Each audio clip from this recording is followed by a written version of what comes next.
Disneyland Paris, what no one tells you, but we will, that will definitely change the way you visit Disneyland Paris. Really controversial, guys, to be honest with you, and I don't think you probably will be expecting that moment. Do you know what?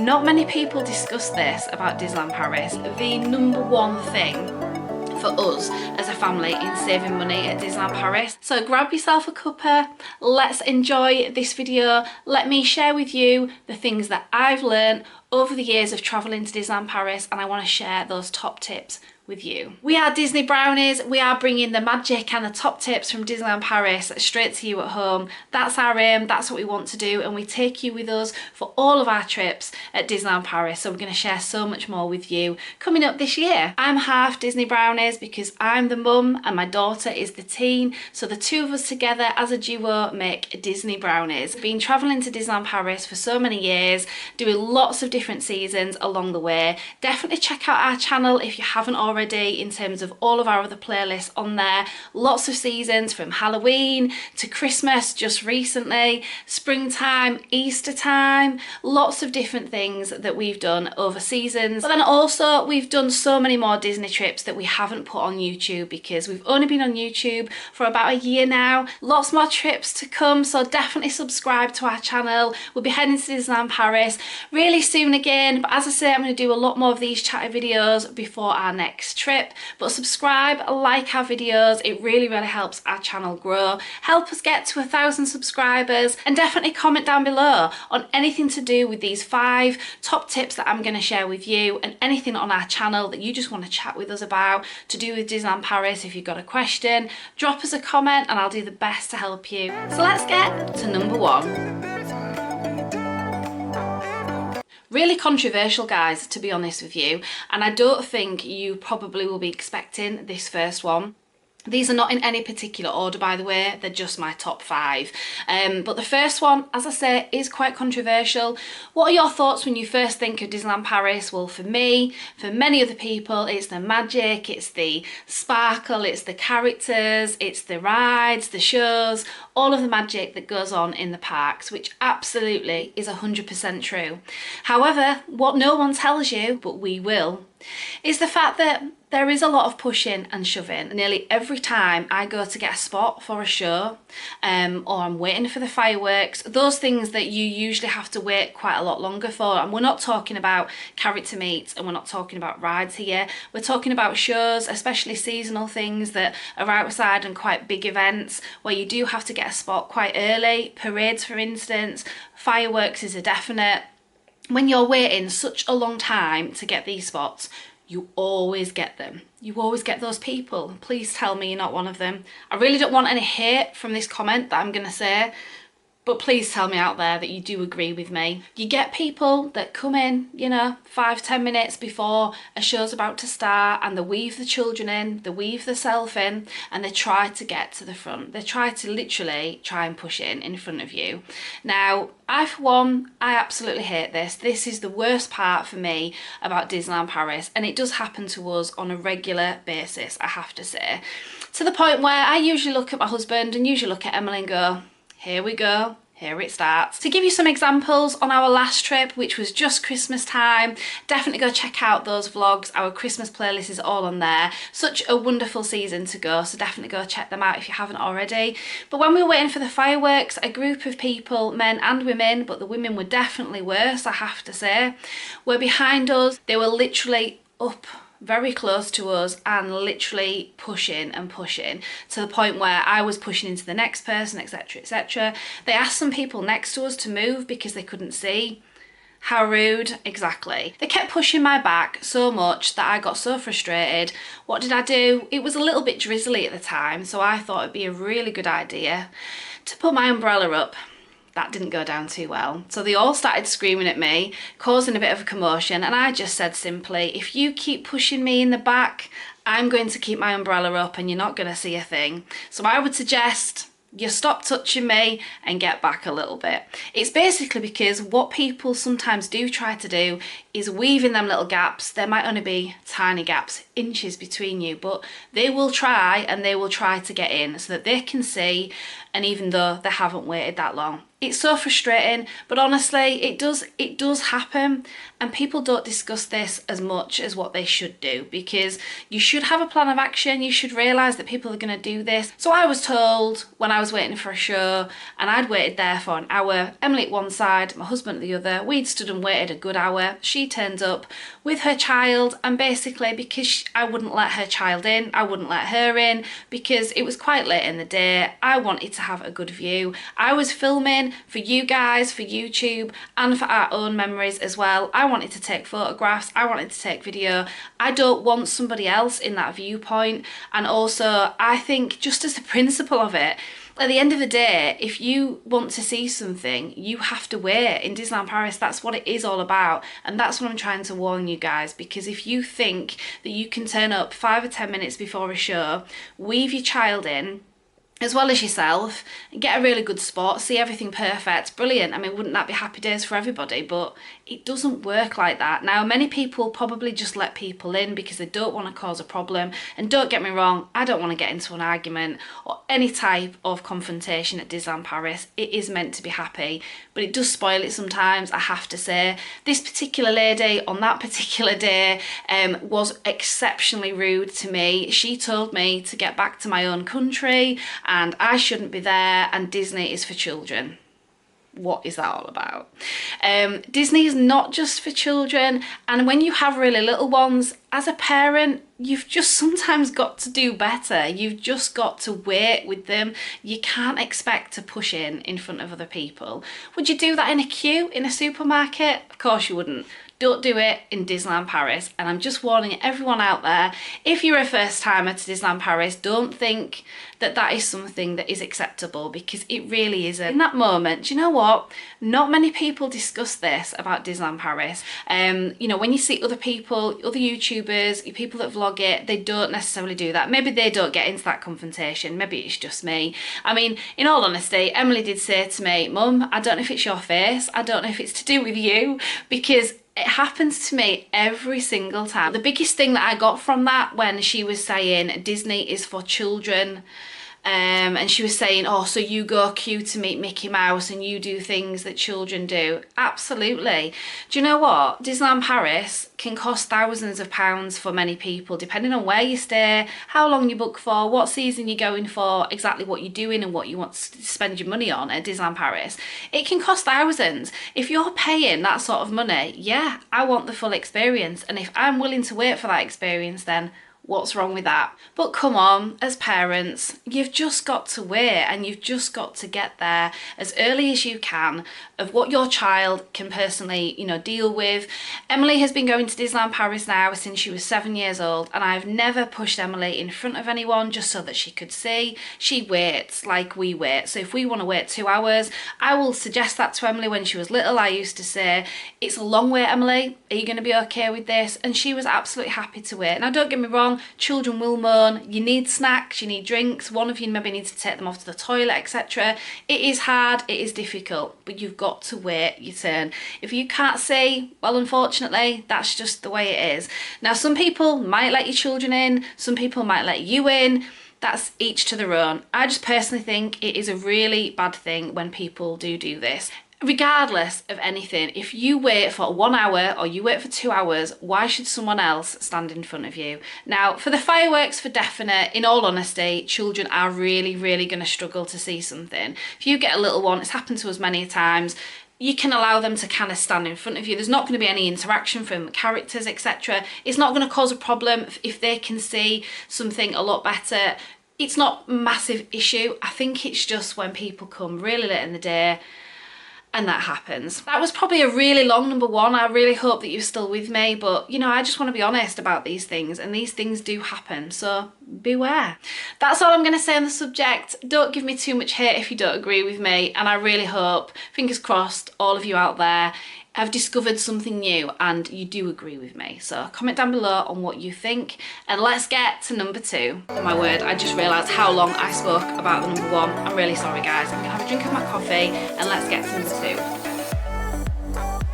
2. Number 2 is definitely a money saving thing. A money saving tip that is the biggest, probably the number 1 thing for us as a family in saving money at Disneyland Paris. Now, you will probably have heard of it if you've done any type of research on Disneyland Paris before, but there will be something that you won't know about. So number 2, what no one tells you, but we will, is the water fountains at Disneyland Paris. Now, you probably will have been aware of the water fountains, but there is a little bit of a catch there, because during winter time, the water fountains are often turned off in many of the locations.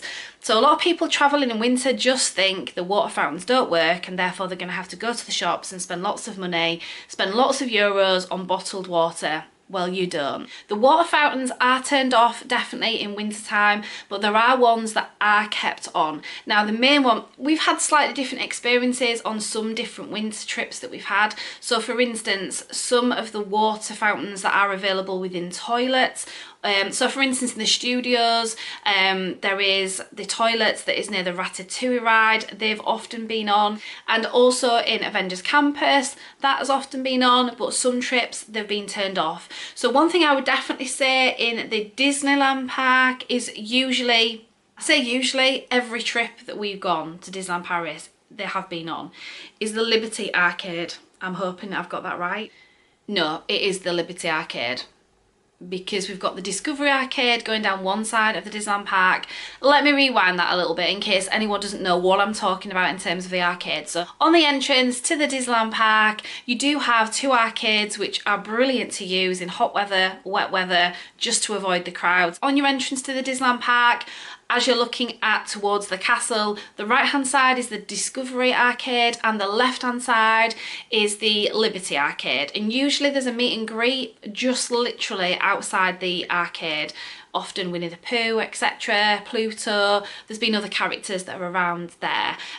So that's the entrance to the Liberty Arcade, so you'll be veering off to your left as you enter the park. So you see the gazebo and you go off to the left where there is the character meet, and you go down that arcade. It's all undercover all the way down the arcade, and then lets you out more towards the entrance to Frontierland. They have toilets around the middle of the arcade, and outside the toilets are 2 water fountains. So they just look like ordinary sinks, just with a little tap. So you can obviously drink from them, fill your water bottle up, and they're perfect. We have been using them all of these years that we've been going to Disneyland Paris. Never been poorly or anything like that. So, you know, when people think, oh, should I drink from them? Is it safe? It absolutely is. So definitely utilise the water fountains. So you probably did know about the water fountains, but you may not have known that they do shut off an awful lot of the water fountains in the winter season. And when I say winter season, I'd say anywhere from October through to April, there is a good chance that there's going to be limited water fountains actually available to you. And when I say about water fountains, like where are they dotted about, you will find them as you're walking around the parks. There's some outside sort of restaurants, in toilets, outside toilets. There are quite a few, but just to name a few, there is one in near Agrabah, the restaurant in the Disneyland park. There are some as you're approaching the Disneyland Hotel before you enter the park in the Fantasia Gardens. There's obviously the one in the Liberty Arcade, which is what I was talking about, that is still on during the winter season. And there's just quite a few all dotted around. I think there's another one more sort of near Central Plaza. And then as I say, in the studio parks, there is one in the Avengers Campus near the toilets, and then also near Ratatouille near the toilets. But as I say, there are quite a few water filling stations. They are amazing to save money. Honestly, we have saved so many pounds, euros, each time we've gone to Disneyland Paris by using them. We drink an awful lot of water, and on some trips, if I'm honest, that is pretty much all we drink all day long, and save such a lot of money. So don't be disappointed if you go in winter season and you're trying the water fountains, you know, you're pressing the buttons, there's no water coming out. You might think, well, that's the case for every water fountain. It isn't. Go to the Liberty Arcade, that should in theory be on. Now I've said that, they'll probably turn it off, won't they? Hopefully not, guys, fingers crossed. As I say, every trip we've had, we've headed there and it has worked. Also, another top tip to do with water fountains, etc. If you are staying in a Disney hotel, this is something that we do every single time.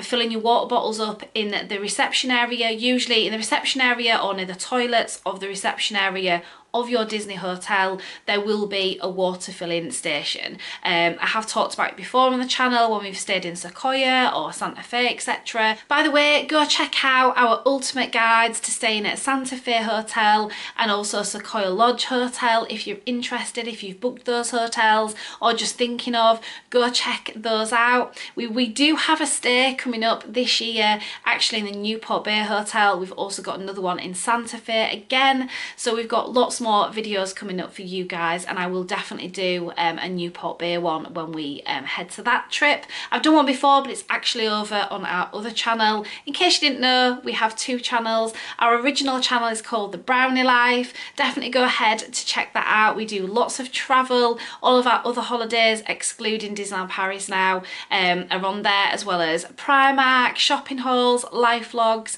We've got it all going on that channel, so definitely go check out The Brownie Life if you're interested. And as I say, on this channel, check out Santa Fe and Sequoia Lodge Hotel vlogs if you wanted to have a bit more information about those. I do cover everything from the room tours through to, you know, what's around the hotel and just general sort of top tips about staying in those hotels. But as I say, there is water available in each of the receptions near the toilets. Staying in a Disney hotel, that's definitely a top tip, and not everybody knows about that. So you could fill your water bottle up, say first thing on a morning, or when you head back to your room on an evening, you could fill it up then. We always tend to just wash our water bottles in a morning. When we first get up, we just give them all a really good wash in the hotel room. I bring cleaning wipes and things just to wipe the water bottles down, give them a really good wash, rinse out, and then we fill them up in the hotel reception, usually on our way to the parks. And then, as I say, periodically fill the water bottles up the rest of the day. Sorry guys, I feel like that's gone on a long time as well. Please stay with me. I've got 3 really important top tips, game changers for us that I want to share with you, so keep watching the video right the way through to the end. And definitely, if you like our content, give this video a really big like, comment down below on anything that you want to ask about these 5 top tips, or indeed anything else that we discussed in on the video. And definitely subscribe to our channel, because then you'll get to see lots more videos like this, how-to guides, top tips about Disneyland Paris, the number 3 tip that no one tells you but we will. So you know when you really want to book a restaurant and every time you go onto the app you just literally cannot find that restaurant, it's not available at any times on any days of your trip. That happens quite regular, but my top tip is try looking at the app, revisit it. Don't just look at the app, click on the dates that you know you're going, and you say want a certain restaurant and you realise it's not available and just think, oh well, that's it, I can't get into that restaurant. No, absolutely no, that's not right. You definitely need to keep revisiting the app and re-looking. And my absolute top tip, because it happened to me recently, I've not been that well guys recently, and during the night one time I wasn't feeling that great. I was up for quite a few hours and I thought, do you know what, why not visit the Disneyland Paris app and just see if I can get into a really popular restaurant that I haven't been to for quite some time that I can never ever get a booking for. Comment down below if you know which restaurant I'm talking about. And I got it. I absolutely got it. I'm not going to tell you guys which restaurant it is. You'll have to just guess in the comments. But yeah, I got in and I can't believe it, because it's never been available. Every time I've clicked on the app, I have never managed to get it, and I've got it. It's not for this trip, it's for another trip further on into the year, but we're definitely going to take you along and vlog it all for definite. So definitely don't be fooled. Don't think that the first time you go onto that app and you try and get that restaurant and it's not available, that's it, you've got to book somewhere else and you can't get it available. If you didn't already know, you can make a booking and you can cancel it, so you can obviously change things around. Now, I don't need to go through all the ins and outs of booking your restaurants on the Disneyland Paris app, because I'm sure you know about that already, and I will do a separate video on talking a lot more in detail to do with that. So there you are. If you didn't already know, you do now. Basically, you can actually get a restaurant that you've been trying to get and you've not been successful at other times. You know, don't just think that because you've not been able to get it once, you're not going to be able to get it again. It just simply isn't available. Sometimes they come on at different times, etc. So you know what? If you're up in the middle of the night at any point, or you have, you know, shift patterns at work, etc., or anything like that, definitely try at random times. Try late at night, try early morning, try in the middle of the night. just try at random times of the day and you might be lucky yourself. Now, don't get me wrong, this might not work on every occasion.